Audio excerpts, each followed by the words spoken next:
nous allons déterminer ensemble une deuxième définition du taux de variation instantanée.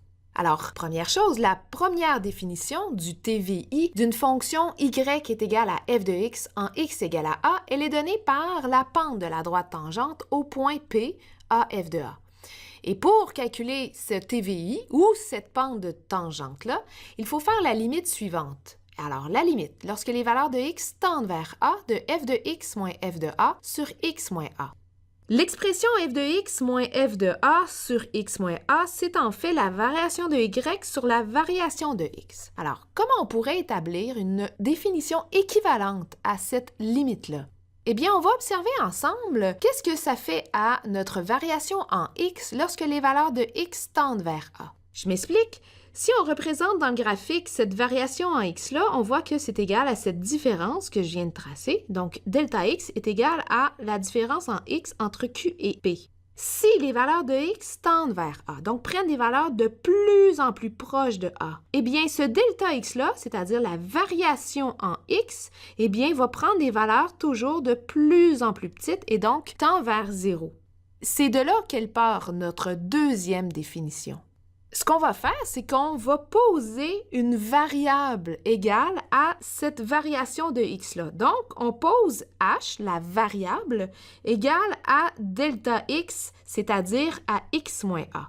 Donc, vous regardez dans le graphique, le h, c'est exactement la variation en x entre mon point P et mon point Q. Ainsi, ma formule, la première, va être transformée, mais va être équivalente. Donc, qu'est-ce qu'on va faire? C'est qu'on va maintenant faire une limite en fonction de la variable h.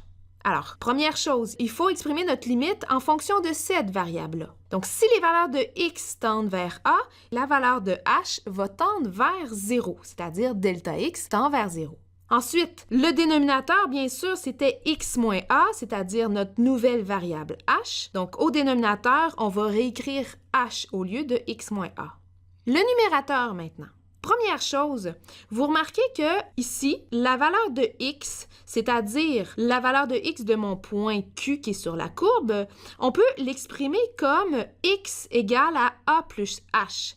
En fait, c'est très compréhensible. Ce qu'on fait en trouvant cette valeur-là ici, donc cette position-là sur l'axe des x, c'est qu'on part de a qui est la valeur de x de mon point P, et j'ajoute une différence de h. Donc, ce que je fais, c'est que je fais a plus h, et là, j'arrive exactement à ce point-ci.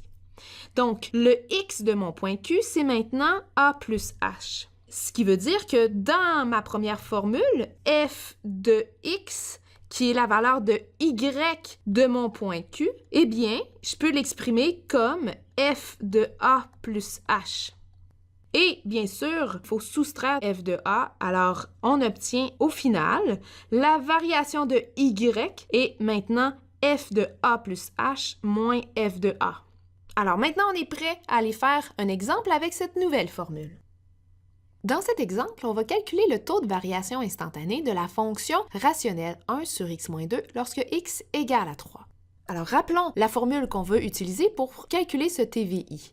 Donc, on va prendre la deuxième formule, c'est-à-dire la limite lorsque h tend vers 0 de f de a plus h moins f de a sur h.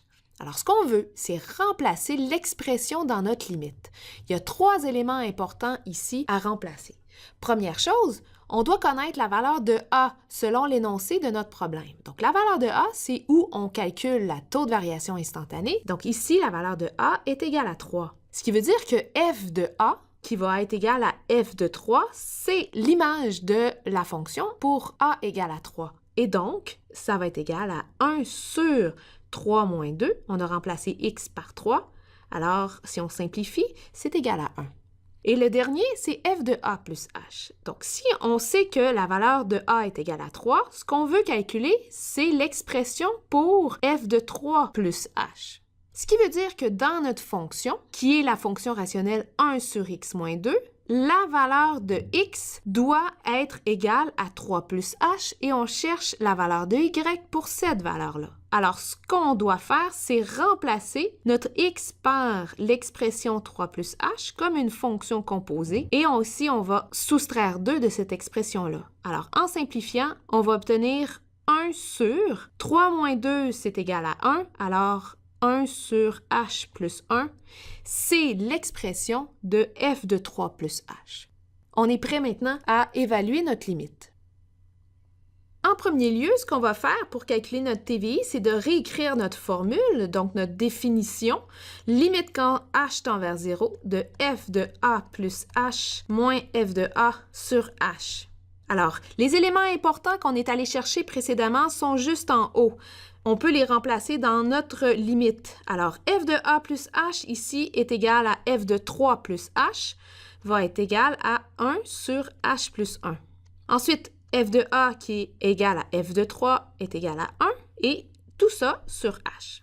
Alors, dans un calcul de TVI ou d'une pente d'une tangente, on se rend compte que la limite est toujours de forme 0 sur 0. Vous pouvez le vérifier. Ici, notre limite est en fonction de la variable h, donc h tend vers 0. Et si on fait tendre h vers 0, on va avoir que la petite fraction ici, 1 sur h plus 1, va tendre vers 1. Et donc, le numérateur va tendre vers 1 moins 1, 0. Et au dénominateur, h tend vers 0. Donc, bien sûr, 0 sur 0. Il faut lever l'indétermination 0 sur 0. Comme on a une fraction complexe, eh bien, il faut la transformer en une fraction simple. Ça veut dire qu'on veut avoir un seul numérateur et un seul dénominateur. Allons-y. Alors, la limite lorsque h tend vers 0, je vais mettre mon numérateur sur un dénominateur commun, c'est-à-dire sur h plus 1. Et donc, son numérateur, à lui, va être 1 moins, parenthèse, h plus 1. Ensuite, on va simplifier ce numérateur-là. On voit que le moins dans la parenthèse va se distribuer. Alors, je vais avoir 1 moins h moins 1, toujours sur h plus 1. Et tout ce numérateur-là, qui est une fraction, est sur h. Alors, on a presque terminé. On voit que les 1 ici s'annulent. 1 moins 1, ça donne 0. Alors, on peut simplifier la fraction. On va maintenant avoir moins h sur h plus 1. Et ce h plus 1-là, il est en fait multiplié par h. Pourquoi? Parce que, en fait, vous avez une fraction qui est divisée par une autre fraction, donc on multiplie par son inverse qui est 1 sur h.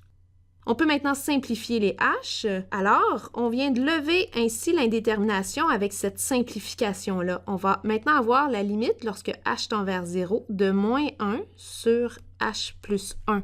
Si h tend vers 0, eh bien, cette limite-là va tendre vers moins 1 sur 0 plus 1. Alors, notre TVI est égal à moins 1.